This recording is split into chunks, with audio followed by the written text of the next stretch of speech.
Hello and welcome. Today, I'm feeling a little crabby.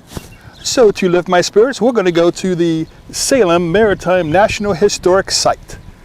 It's a National Park Service here in Salem, Massachusetts. So come along with us and see what we can see. Can you tell which is which?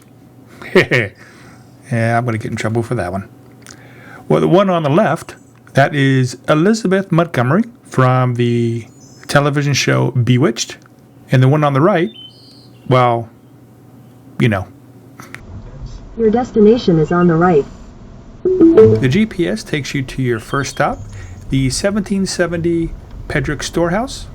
The free on-site parking is a little difficult, but we found a spot. I'm guessing so. Today we're going to explore the Salem Maritime National Historic Site. Now, the day we were here, a lot of places were under repair and restoration, so they asked us to be patient, but by the time you get here, hopefully they'll be done. But at least we'll be able to give you kind of an overview of what we saw and what to expect.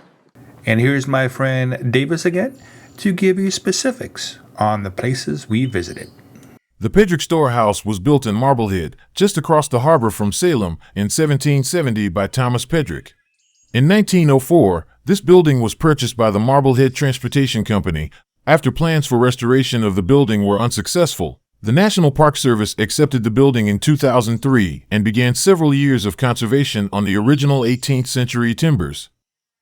The replica tall ship, Friendship of Salem, is docked at Derby Wharf and was designed to present the appearance an original 1797 Salem-built vessel.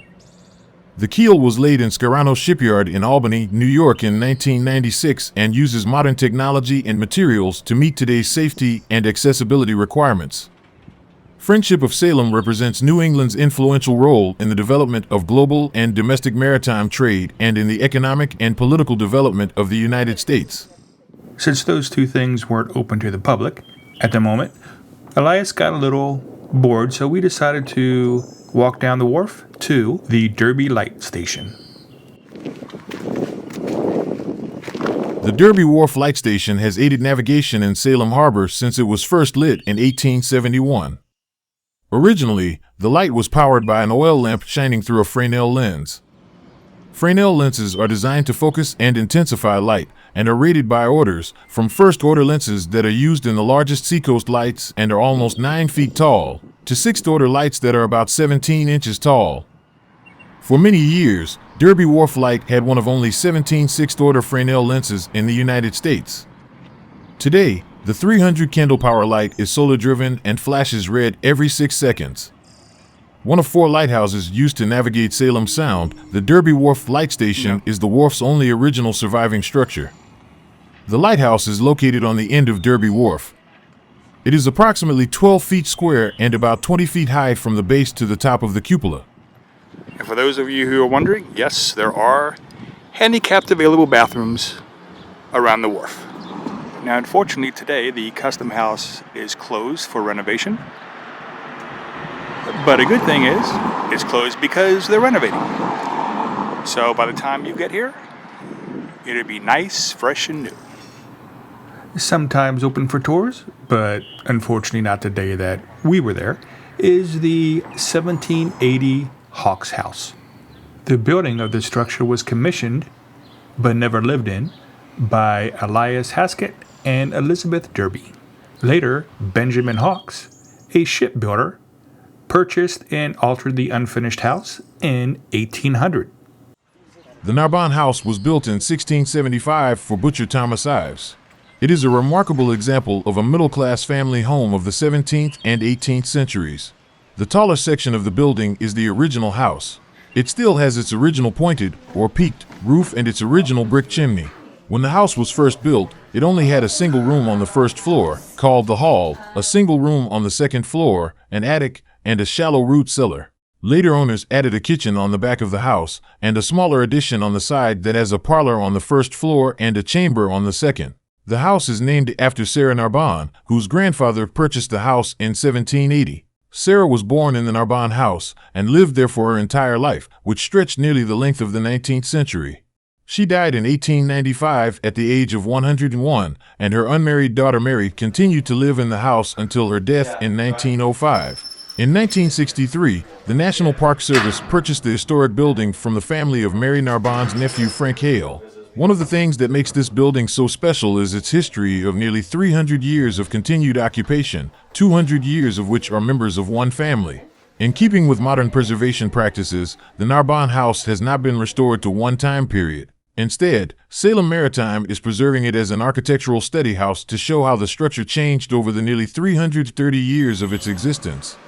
Walking to our next destination, we saw some pretty interesting stuff, as you see here.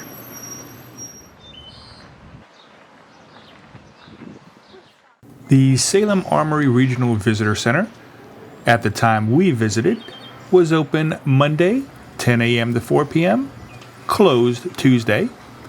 On Wednesday through Friday, it was open 10 a.m. to 4 p.m., and Saturday to Sunday, 9 a.m. to 4 p.m. And take it away, Davis, for more information. The Salem Visitor Center, located on New Liberty Street in downtown Salem, was originally the Salem Armory. It was the headquarters and training facility for the 2nd Corps of Cadets, which traces its history back to the late 18th century. In 1982, the beautiful 1880s Gothic Revival building was nearly destroyed by fire. The remaining drill shed was converted into the Salem Armory Visitor Center in 1994. The area between the drill shed and the corner of New Liberty and Essex Streets was turned into Armory Park, a park honoring the veterans of Essex County.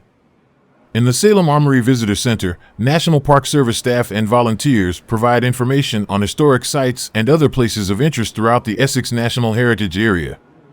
Visitors can learn more about Essex County from the exhibits. A free orientation film is played at 10:15 a.m., 12 p.m., and 2 p.m. The film named Salem Witch Hunt is played at 11 a.m., 1 p.m., and 3 p.m., to which tickets are required. Books and gifts are available for purchase in the Salem Maritime National Historic Site Park Store. The Ly Tapley Shoe Shop, which was built around 1830, is a 10-foot by 10-foot vernacular outbuilding, also known as a 10-footer. Now, very few 10-footers survive today, so we were very lucky to see this one. Dating back to 1684, the John Ward House is one of the finest surviving 17th century buildings in New England. Commonly known as First Period or Post-Medieval style, the house is characterized by the extremely steep pitch of the gables, a large central chimney, asymmetrical facade, batten doors, diamond-paned leaded casement windows, and second-story overhang. The first Quaker meeting house was built during the autumn of 1688 by Quaker Thomas Mall. Much of the building was constructed using old timber repurposed from other buildings. The current building, erected in 1865 to resemble a post-medieval or first-period structure, is a reconstruction of the Quaker meeting house and may contain some of the original timber framing. It is a very early example of an architectural recreation. Built in 1762 as a wedding present, the Derby House was the home of Elias Haskett Derby and Elizabeth Derby for the first 20 years of their marriage. They lived here with their 7 children and at least 2 enslaved people of African descent. Haskett, Elizabeth, and their children lived here during most of the Revolutionary War. As part of the war effort, Haskett converted many of his family's cargo vessels to privateers. The wealth that the Derbys amassed from privateering was the foundation of the great East India trade that Haskett and others pioneered after the Revolution. The Derbys sold this house in 1796 to Captain Henry Prince, who built the West India goods store next to the house in the early 1800s. The Princes lived in the house until 1827. After that time, the house had numerous owners during the remainder of the 19th century. For a while, it was used as a tenement house and multiple families lived in the building. Many of those families were members of the Polish community who came to work in the nearby mills. In the early 20th century, the Derby House was purchased by the Society for the Preservation of New England Antiquities, now Historic New England, who restored the home to its 18th century grandeur.